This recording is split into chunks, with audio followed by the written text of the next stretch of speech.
hard-fought win. Really, really difficult to get that result today. I think we've, for a lot of reasons. But big credit, big credit to all the players that participated in that match and put their absolute best foot forward, because I think without 100% commitment, we don't walk out of here with all 3 points. So really pleased from an effort and commitment point of view, no doubt. Thank you. If you have a question, please raise your hand. We'll start with Michael Citro.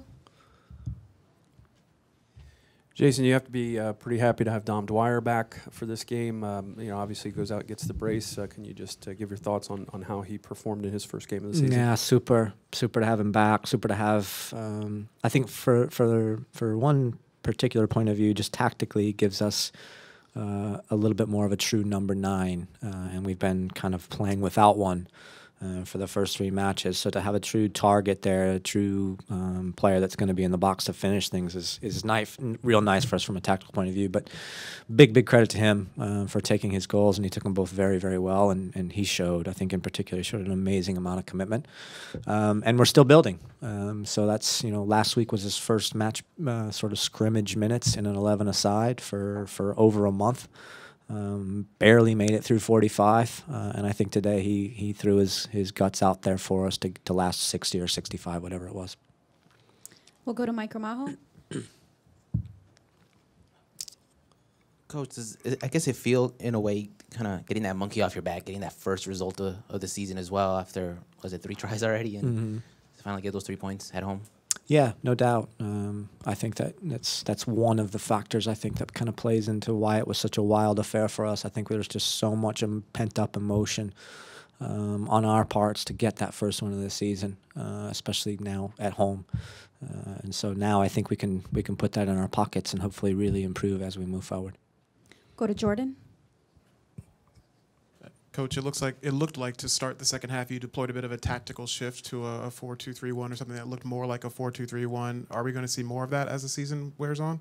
It is absolutely our ideal scenario to be able to play in different shapes, and we've been working through that in preseason. And so yes, I do think that you will see variations in how we approach matches, no doubt, both within matches and from match to match. We'll go to the gentleman in the back. Hello, Coach. Congratulations on this win. I am Ernesto from Peru. Hi, Ernesto. Here to see Yoshi. I bet. So, how do you think is going to do Yoshi and the Peruvian national team in the World Cup? I'm a big fan of the Peruvian national team. As a matter of fact, I've been watching them for quite some time. I did some scouting for Copa America for the national team and started to just kind of pick up on Peru because I was actually watching one of their opponents for the national team, and after I watched them play one time, I kept thinking, and I kept wanting to watch them play again and again. I'm a big fan of the team and a big fan of a lot of the players, and I think they're going to do really well. Good luck in the rest of the season. Thank you. Thank you. We'll go right there in the middle for Chris. Coach, You can yell. yeah, okay. Coach, for 60 minutes, you had pretty much your entire offensive unit that you were scheduled to have the season. Is this exactly how you want your offense to perform going forward? Yes and no. Certainly, we'd love to be able to score 4 goals in every game. But as I said before, from my point of view, we need a little bit more control of the game. It was very much an open affair, very back and forth. The way I see the game anyways is that we can exert a little bit more control of the match and really control the tempo a little better. Go to Mike Bianchi. Yeah, Dom's first goal where he just sort of attacked the goal, attacked the goalie. Can you just talk about that sort of mentality? Is that what you're looking for? Yeah, Dom is the type of player that I think has no fear about putting his head into things, and does it for goals, but also does it just to try to hold up play for us and try to make life very miserable for central defenders. And those types of players are extremely rare and extremely important for the way we want to play. Also, him and Colin, very physical out there. Interesting, as 2 former teammates, right? They played together in Kansas City, won an MLS Cup together, so interesting to see those guys battle it out. But I'm pretty sure that they're both natural-born competitors, and that's the way it goes. Coach, it seemed like there was some, maybe it was opening game jitters or a little nervousness or just the team seemed a little disjointed in the opening minutes. But once you hit that first goal, it's like a switch hit. Can you talk about that? That's exactly what I was speaking to, and I said I feel like there's just been a lot of pent-up emotion within our team, and I think it isn't just within our team. I think that emotion and that pressure comes from without as well. And we've been doing everything we can to try to control that emotion and to keep level heads inside the locker room. But you know, when you come and play in a stadium like this, with the atmosphere like this, it's hard to keep yourselves controlled, I think emotionally controlled. And I think because of that, you're exactly right. I thought we looked pretty darn disjointed and we're really wide open and just doing some odd things. Coach, you had mentioned disjointed a little bit. I wanted to talk about the back line, the back four. Were they a little disjointed without Jonathan Spector in there, and how do you fix that moving forward? And then also, what is the update on Amro Tarek? Yeah, I don't see. For me, it's not a back four necessarily a back four situation. For me, it's a back 11 situation that was disjointed in the opening parts of the match. And yes, the truth of the matter is, I think that's Lamine and Amro's first competitive match together. That's Lamine's second appearance with us. It's 3 out of the 4 back four brand new players in 2018. So there's a lot of reasons why that's happening, and yes, I think that you gain some stability when you plug in our captain and probably our most vocal leader and organizer, Inspector. And then the update on Lamine is way too early to tell. You know, at first I thought he was coming out for cramping, but now they're saying there might be a small strain there. I'm sorry, I meant Ambro. Yeah. We'll go to Shane. Coach, on the game winner, Sutter's whole side was open. Was he supposed to be up that far? Is that just a veteran making a play? Yeah, no, he was supposed to be up that far. We want our outside backs at certain moments to take really advanced positions. And against the Red Bull, we felt like for sure, you know, switching the point of attack was going to be critical for us.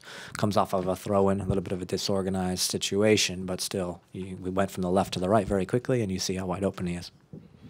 Go to Michael. Jason, an emotional type of game for Sasha, but he performed well, had a couple of assists. Can you maybe just talk about, you know, his week and leading up to, you know, what was probably a pretty emotional game for him? Yeah, you know, that's really kind of tough for me to comment on, how emotional it was for him. I think that's much better question for him. I can only speak to my personal experience, going back to teams that I've either played for or coached for. Of course, there's extra emotion, and again, emotion affects performance, and I think he did a real nice job of controlling his emotion and performing. 2 assists tonight was important. Believe it's Tommy. Yeah, Merriman Collection seemed to have a lot of good connectivity today. Is that something you've been waiting to click more?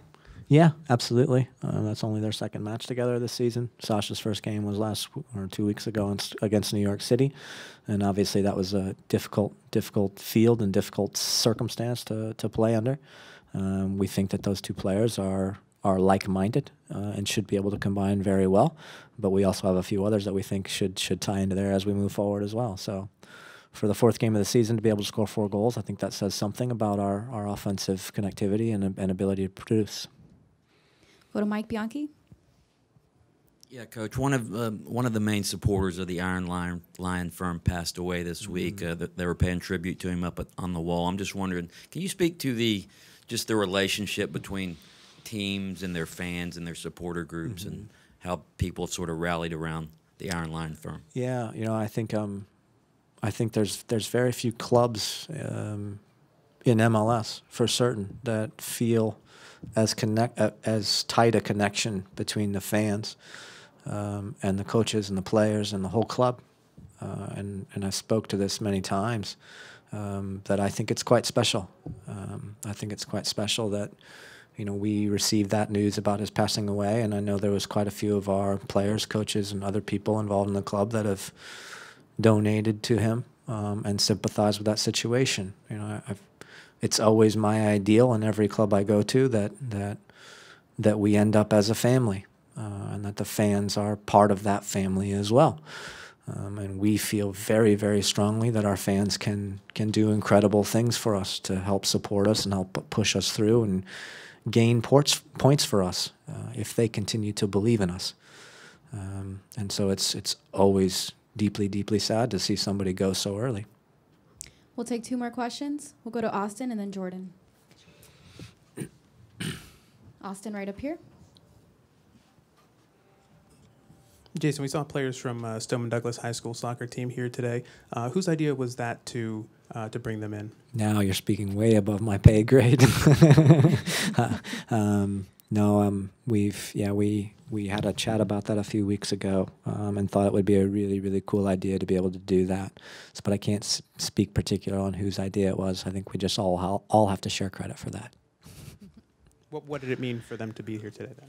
Again, I mean, how do I speak for what it meant to them? But I hope that it was a special occasion for them.